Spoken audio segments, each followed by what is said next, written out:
سلام علیکم بیننده های عزیز. امروز یک مصاحبه داریم با هنرمند محبوب کشور ما خانم آریانا سعید که از او یک سوال میکنیم.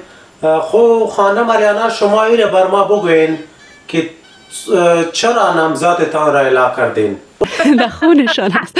حالا خنده نکو، جواب بتین بر ما جواب میخوایم از تو.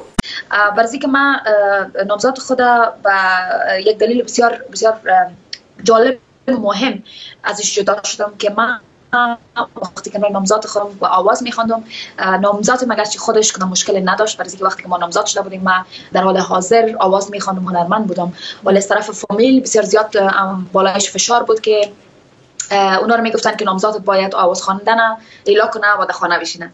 خب